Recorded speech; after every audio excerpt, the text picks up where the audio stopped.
Mi abuelo, que luchó en la Segunda Guerra Mundial, una vez me contó una historia que me ha perseguido desde entonces. Mi abuelo fue un hombre excepcional. Nacido en una pobreza extrema, se dedicó a una vida delictiva en su adolescencia antes de enderezarse y unirse al ejército indio británico, donde sirvió con distinción después de la independencia de la India. Ganó múltiples medallas de oro a nivel nacional en lucha libre y posteriormente completó su educación y fundó una exitosa empresa de transporte por carretera. Había vivido una vida tan extraordinaria que pasó su vejez simplemente reviviendo sus recuerdos con amigos y familiares a través de sus grandes habilidades para contar historias. A nosotros, nuestros nietos, nos encantaba sentarnos a su alrededor mientras nos contaba historias de su bien vivida vida. Siempre parecía muy feliz cuando lo hacía también. Pero hubo una historia que evitó contarnos a ninguno de nosotros hasta que estuvo casi en su lecho de muerte. Una historia que se ha quedado conmigo, incluso después de todos estos años. Lo recuerdo todo como si hubiera sucedido ayer, como sus ojos se abrieron y sus manos huesudas temblaron de miedo mientras contaba la experiencia más aterradora de su vida. Afortunadamente, tenía una grabadora a mano y puedo contarte lo que me dijo, con sus palabras exactas. ¿Estás seguro de que quieres grabar esto? Porque no es muy agradable. Está bien entonces. Simplemente no le digas a tu madre lo que te digo aquí. No quiero ser responsable de ninguna pesadilla que puedas tener debido a esto. Todo esto ocurrió allá por 1942, en plena campaña de Arakan. Los japoneses habían llegado hasta Birmania, me refiero a Myanmar. La campaña fue la primera ofensiva del ejército aliado para hacer retroceder a los japoneses y déjame decirte que fue un fracaso espectacular. No estábamos preparados para el ataque. Recuerde, esto fue cuando los indios no podían ascender al rango de mayor subedar y todos los puestos de mando estaban ocupados por los británicos y no tenían idea de qué carajo estaban haciendo. Tenían poca o ninguna experiencia luchando en las bochornosas selvas, nuestra infraestructura de transporte, nuestras líneas de suministro, eran patéticamente débiles. Demonios, Bengala, que se suponía que sería la plataforma de lanzamiento de la invasión, sufrió una hambruna devastadora apenas un año después. Estoy seguro de que debes haber leído sobre eso en la escuela. Los japoneses, por otro lado, estaban bien fortificados y realizaban emboscadas con regularidad. No fue sorprendente que escuadrones de patrulla enteros fueran aniquilados en un abrir y cerrar de ojos. Los atacantes aparecían repentinamente entre las sombras y desaparecían antes de que pudiera llegar ayuda, fue terrible. Estábamos nerviosos todo el tiempo. Cada rama que se partía, cada hoja que crujía hacía que nuestros dedos presionaran el gatillo de nuestros rifles. Para agravar todo eso estaban las duras condiciones. Teníamos muchas más probabilidades de morir a causa de las enfermedades que de la guerra. La comida que comíamos apenas era suficiente para mantenernos en pie, la amenaza de la malaria y la disentería siempre cobraba gran importancia, serpientes, arañas y otros insectos más grandes que cualquier cosa que hayamos visto jamás se arrastraban sobre nuestros cuerpos demacrados mientras dormíamos, nubes de moscas, que parecían nubarrones oscuros, descendían sobre los cadáveres de nuestros hermanos. Fue un infierno, estábamos permanentemente cubiertos de capas de tierra. Las lluvias azotaron el bosque con una frecuencia alarmante, haciendo que el clima fuera tan húmedo que parecía que nuestra piel comenzaba a derretirse. Las repetidas lluvias prácticamente destruyeron nuestras líneas de comunicación y el suelo se había vuelto tan pantanoso que algunos soldados se habían quedado atrapados en ellas, hasta los muslos. Fue en tal situación que esa pesadilla apareció en nuestras vidas. Uno de los peores aspectos de los combates en la jungla fue la guerra psicológica. Los japoneses secuestrarían a nuestros soldados, los torturarían para obtener información, los brutalizarían más allá de lo que debería ser humanamente aceptable y los enviarían de regreso, aferrándose apenas a la vida. Nunca pudimos salvarlos y creo que ese era el punto, ver a nuestros camaradas, nuestros hermanos de armas consumirse frente a nosotros mientras nuestros escasos suministros médicos no podían hacer nada para ayudarlos. Pero eso no fue lo peor. Verá, una cosa que les encantaba hacer era utilizar a nuestros soldados como cebo para sacarnos al resto de nosotros. Torturaban a nuestros soldados hasta el borde de la muerte y los ataban a un árbol, normalmente en un claro, y se escondían en el bosque. Si salíamos a ayudar, nos sacaban de los árboles. Todo lo que podemos hacer es permanecer ocultos y escuchar la agonía llena de agonía de nuestros compañeros soldados. Espere hasta que lentamente les fue exprimiendo la última gota de vida mientras lloraban por sus madres. Fue uno de esos incidentes que lo cambió todo o al menos, un incidente que se parecía engañosamente a la pesadilla a la que nos habíamos acostumbrado. James Wavell, un pariente lejano de Archibald Wavell, el entonces comandante en jefe del ejército indio británico y más tarde virrey, estaba a cargo de nosotros. Él fue quien nos envió a patrullar ese día. Éramos alrededor de una docena, abriéndonos camino a través de la jungla cuando escuchamos los gritos. Verás, en los bosques es bastante difícil localizar la fuente de un ruido fuerte como ese. Si alguien grita, se siente como si viniera de todas partes, como si el bosque hiciera eco del sonido y te hablara a ti mismo. Pero no esta vez. Instintivamente, casi en un nivel primario, sabíamos de dónde venían los gritos y casi como aturdidos, agarramos fuertemente nuestras armas en nuestras manos y lo seguimos, o más probablemente fuimos conducidos allí, si eso tiene algún sentido. No nos llevó mucho tiempo encontrar al hombre que estaba gritando. Iba vestido con uniforme militar indio, o al menos con pantalones, la camisa estaba rota y le colgaba de los hombros. Dios, esto es difícil, estaba atado a un árbol y tenía las manos en el estómago, tratando de empujar hacia abajo sus intestinos que se derramaban como pequeñas cuerdas gruesas y ensangrentadas. Y sus gritos, es como si todavía pudiera oírlos, como si todavía me hicieran sonar los oídos. El dolor en esos gritos, lo podía sentir en mis huesos. Comencé a caminar hacia él antes de darme cuenta de lo que estaba haciendo. Sentí una mano en mi hombro y fui empujada hacia atrás con fuerza. Miré a los ojos al hombre que me hizo retroceder. Estaban completamente abiertos. Alarmado. Como si supiera que algo andaba muy mal aquí. Sacudió la cabeza lentamente, advirtiéndome que no siguiera adelante incluso cuando ese hombre seguía gritando. Tragué saliva y asentí. Nos dispersamos por el bosque, con las armas en la mano, manteniéndonos a la vista, para prepararnos para la emboscada japonesa.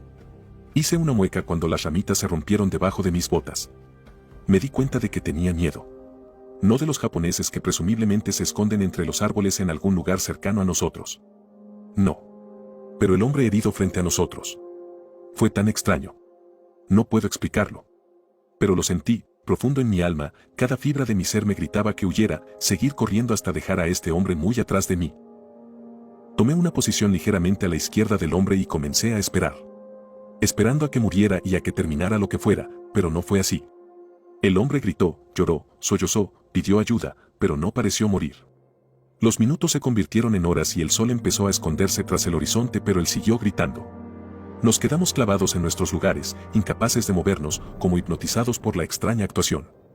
La luna subió hacia el cielo y la sangre del hombre comenzó a brillar bajo la luz blanca que lo iluminaba. Pero todavía no murió. Me dolían las piernas, tenía el cuello rígido y podía escuchar a alguien a mi derecha llorar suavemente de terror. Era como si lo supiéramos, sabía que no era ese hombre, sino nosotros los que estábamos a punto de morir y entonces sucedió. El hombre dejó de llorar. Entonces el mundo quedó sumido en el silencio.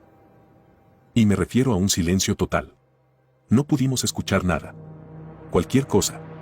Ni pájaros, ni grillos, ni hojas susurrando con el viento. Ni siquiera podíamos oírnos respirar. Era como si el bosque mismo estuviera conteniendo la respiración. Y entonces el hombre se levantó. Fácilmente arrancó la cuerda que lo mantenía en su lugar y saltó sobre sus pies. Sus intestinos colgaban flácidos de su vientre, que parecía como si alguien le hubiera hecho un agujero. Mierda. La mitad de su tripa había desaparecido. Simplemente se fue. Pude ver directamente a través de él. Ningún hombre puede sobrevivir a una lesión como esa y mucho menos estar completamente bien como parecía estar. ¿Ves lo asustado que estoy ahora? ¿Ves cómo me tiemblan las manos incluso después de todos estos años, solo de pensar en esa noche? Así que puedes imaginar lo aterrorizado que estaba cuando ese hombre me miró. Sus ojos se dispararon hacia los míos, como si supiera dónde estaba. Como si siempre hubiera sabido dónde estaba. Había tanta malicia en sus ojos que casi me desmayé del miedo, luego chilló. Fue ruidoso y estridente. Como miles de bebés gritando en nuestros oídos. Recuerdo temblar en mis botas con solo mirar ese gruñido de odio en su rostro. Comenzó a correr hacia mí. Con estas grandes zancadas, cubre la mitad de la distancia en segundos. Afortunadamente, ese repentino estallido de movimiento me había devuelto los sentidos y comencé a huir de él. Dejé caer mi arma, mi mochila y salí disparado.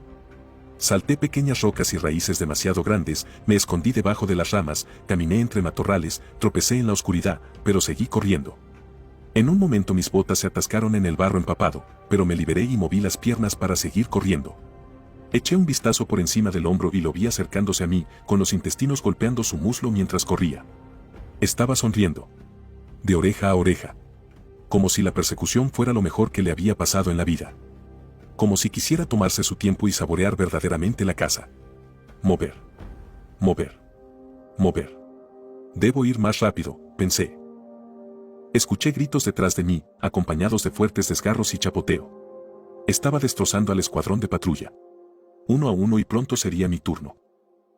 Mis pulmones ardían, cada respiración era un acto desesperado de supervivencia. Mis piernas empezaban a temblar. Sabía que no duraría mucho. No podía dejarlo atrás.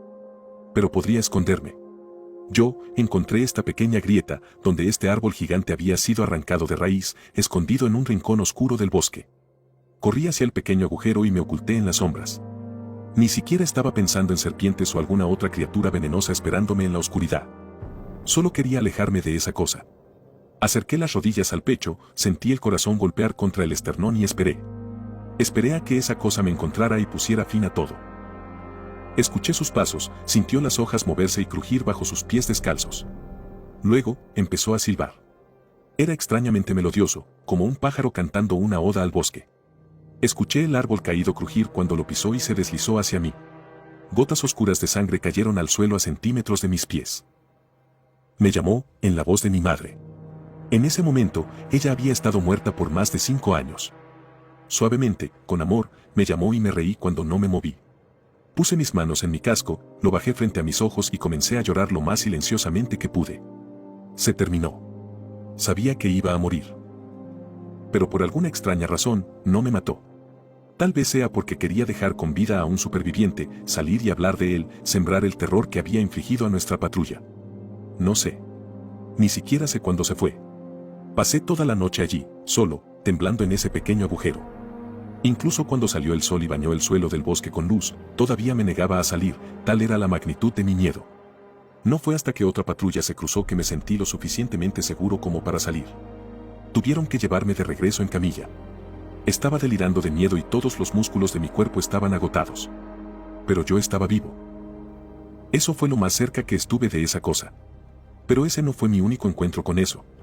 Durante toda mi estancia allí escuché historias al respecto. De mi propio regimiento y de otros, diablos, supuestamente incluso los japoneses lo habían cruzado.